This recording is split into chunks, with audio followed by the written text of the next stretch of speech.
be sitting here with a very, very special person for the network. This is Mr. Kari Valros, and he is the European ambassador of OneCoin. So he is somebody who drives actually the network in Europe, be it the Scandinavian countries, Germany, UK, but also Russia and Kazakhstan, which are very important markets for us actually. So Kari, how have the last months been for you? Oh, where could I be? Where could I start? So first of all, I'm very happy to be here with you with the new fantastic office. But since I started my travel as an ambassador, it has been an amazing journey for me. I've been a kind of a rock star in this industry a long time, but actually this is created me first time in my life to be a little bit humble, but absolutely honorable to have to work with the people, because I never seen so many happy people in my life ever. So wherever I arrive, people are happy and smiling and very polite, and it feels like a big family which is being created all around. So it's been an amazing experience so far. So I know you want to ask me some questions, but before we do this, I want to ask you one. We all know that I'm more a financial person and not so much in the network, but share with me, why do you think people like OneCoin so much? What is the reason that they get excited by the concept and like it? I think first thing is because there are no demands. It's, you can join and you are not asked to do anything. That is something that people are attracted to. And once they get the right information, which is, by the way, not really available because there is so many wrong information, but once you give them the right information, it's so simple and clear and understandable. And I think because there is no demand and people see that they belong something, they belong something bigger, and this is how I think it is the most important thing. Well, this makes me, of course, very, very happy. Now, you want to ask me a few questions, so go ahead. Well, of course, I work basically in Europe and CIS. So, what Europe means to OneCoin? Well, Kari, we started actually, OneCoin was, when we started, it was strongest in Hong Kong and in China. So we opened the first office in Hong Kong, and we received huge support from these markets. China is a very, very interesting country. They love innovations, they love cryptocurrency, and they supported us in the beginning very, very much. Then when I speak about cryptocurrency and the users of cryptocurrency, I believe the emerging markets will be the users actually of cryptocurrency, not so much Europe, because Europe is spoiled. If I want to send money from Bulgaria to Sweden, it's very fast, it goes really, really fast. Or the guys from Germany to UK. It is not that difficult, like for example from Singapore to India. But what for me is special about Europe is Europe normally are the earliest adopters to any technology. Very, very sophisticated people who understand innovation, who are the first ones trying it out. So whenever they get excited about something, it gets quite big actually in the world. All the iPhones and all this, they started in the US, but the Europeans also like this a lot. And I think the European market currently gives us huge support to roll out to the emerging markets. Even if they do not use the cryptocurrency so much, they practically enable all these people who will join later in Africa and in other markets to use OneCoin. For example, let's say you hold 10,000 OneCoins and in 3 years you decide to sell a part of this. Your buyers most probably will come all from emerging markets, because these people, they do not want to buy the currency as an investment, they want to buy it as a payment system, as a carrier of value. So for example, maybe some Indian person will buy 100 OneCoins from you in Singapore to be able to send this 100 OneCoins to his wife in India. And this is why I think Europe is extremely important. You cannot build a global currency, fast, borderless payments without Europe. We are one of the most developed markets out there, and I have huge support here. A lot of the leaders come from Europe, and I think this is one of the most important markets that we have actually. All right, well, I work in an area that is pretty much known as a wealthy area. Europeans are a wealthy country, and also Russia, Kazakhstan, Ukraine, Right. it's really wealthy countries. And they asked me the questions. Well, I know how I answer, but what is it? Because they are limiting the coin sales. So what is your answer to that? That why we are limiting the coin sales? So Now, drastically. I see. How they think that, you know, So your if question somebody is wants to sell more right. coins. So your question is, some of us mine coins and they go to the internal exchange, Yeah. and some of us sell coins and buy coins. Yeah. So as OneCoin, as I say, is 1 year old. First of all, it's not like Bitcoin. It is not a liquid market yet. So it means that there might be a day where we have huge demand for coin sales or huge demand for coin buying. And this is why we as a company always say buying and selling the coin should never be a reason why you join. The coin actually needs to be used. So we need to have some time, and I say always it's 3 to 5 years until we really manage to have a usability and a liquid market where you can do unlimited sales and buying actually on the market. Until then, Kari, if you do not have limits, for example, what can happen is that one person with a huge sales order or huge buy order can distort the price a lot. And this is what happens to Bitcoin often. I don't know if you see all this going up, down in a very, very big amount. And this is called volatility, and we do not want to have a very big volatility for our coin. People do not understand how it can be that Bitcoin today is worth $500 and tomorrow only 400 within a day. This is very disturbing, and if you are a merchant who takes Bitcoin, you don't want to have this, because you want to be sure that if you take a Bitcoin today, it will not be valued 20% or 30% less tomorrow. Of course, you're very happy if it's valued 30% more, but it goes both sides. Absolutely, yeah. So cryptocurrency is one of the riskiest assets actually out there. High volatility, low liquidity on the markets. So for us to achieve a high liquidity, we need to work first on the value creation of the coin, on the liquidity, and it will take time. So all these people, why we have created this exchange? We have created it so people can learn to trade it, but it's not a self, the idea is not just that we go buy and sell the coin there, but we wait for the usability of the coin. This coin is very, very young. We have so much way to go, but we have created miracles already.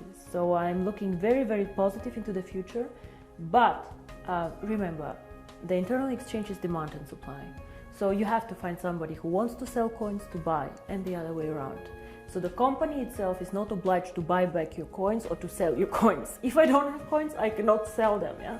And as a company, we do not buy back the coins. So it's always you selling your coins to somebody else or somebody else buying from you. Don't forget also a bit the time differences. When China sleeps, you're awake, and so on. So sometimes, as I said, the market is not liquid and not efficient yet. And then the other question is, which relate to that, is that how is the value created?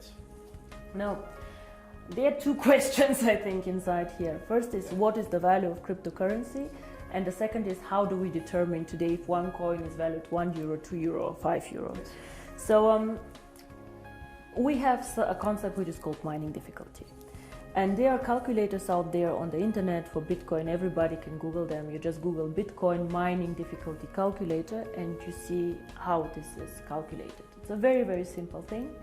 You calculate, one is electricity costs for the mining, and the second is computer power. So to mine a coin, you need obviously a computer to do some calculations and electricity to get the computer running. So depending on these two things, the mining difficulty grows or goes down. It goes both ways. It can go up, it can go down. The more miner join, however, the more people who want to mine, the higher the mining difficulty goes, because more of them are in the pools. And this is of course what happens to OneCoin. So you can simulate this with these calculators. It's nothing that OneCoin invented. And this is how we today measure the value of the coin. So we say if it costs us €5 to create the coin due to electricity, the servers and the computer power, this is what we think is the appropriate price. Of course it fluctuates up and down based on demand and supply, but always in a corridor actually that we have set. So this is how we determine the price today. And the second question that you had actually is, but one day we go to the open market, so how do we know what is the value of this cryptocurrency? Why is Bitcoin worth $400 and not 1,000 or whatever? And here In my opinion, there are two things how we determine the value of cryptocurrency. Cryptocurrency is not backed up by anything. We know this, so it's actually worthless. So it's not backed up by gold, it's not backed up by any other asset. OneCoin is not backed up, yeah? Bitcoin is not backed up.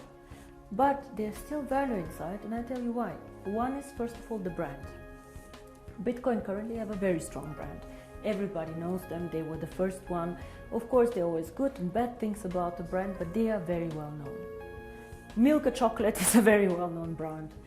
Procter & Gamble are a very, very strong brand. So the more people joining OneCoin and the more people speaking about OneCoin, the stronger our brand becomes.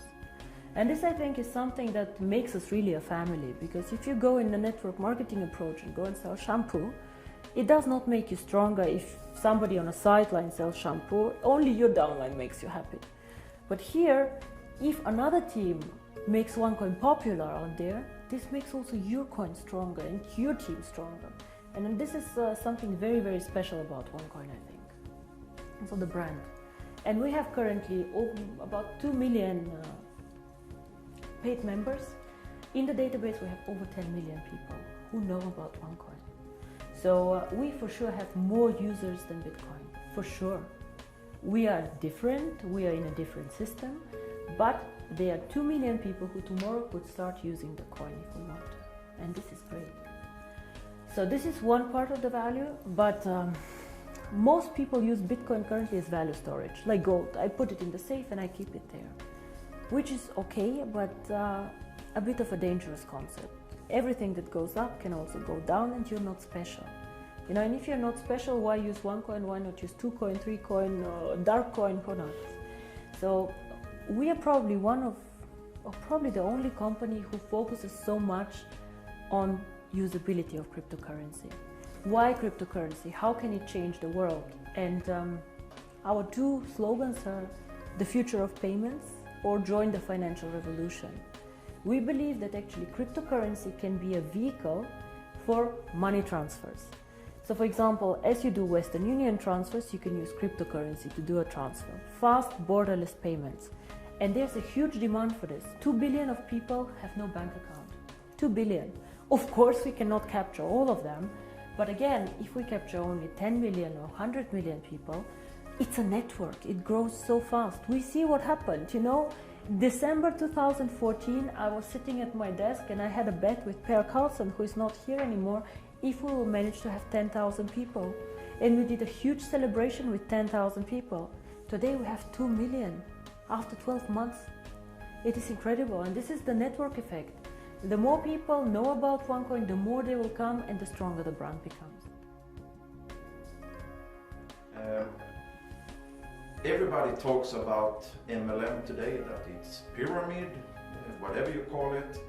For me, I have worked with this for a very long time. For me, it's one of the biggest industries today in the world. But if I ask you, why did you choose to do MLM, to build this company? I know that you have a background in financial and everything, but why did you do this? It was not an easy decision, first of all, to do network marketing. When I started OneCoin, my vision was to do cryptocurrency.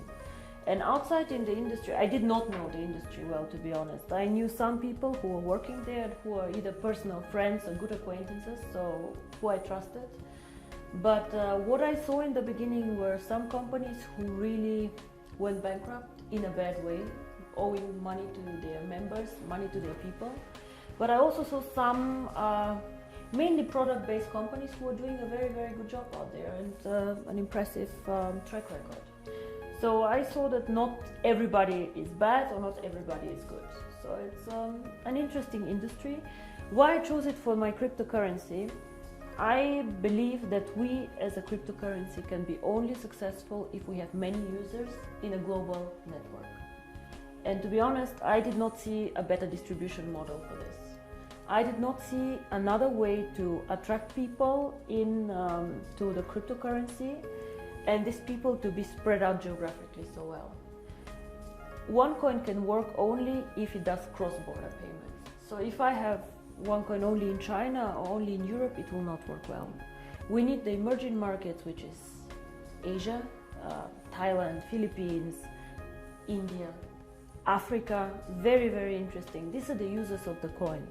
And if I would have gone in a traditional way, let's say with an IPO, with big investment funds, these people can buy, let's say, 100 million of coins, but they keep them, they do not use them. So for me, it was more important to get many, many users, even with a small investment sum or with a small sum that they want to participate with, but spread out geographically. And until now, I do not regret it. It's a very competitive industry.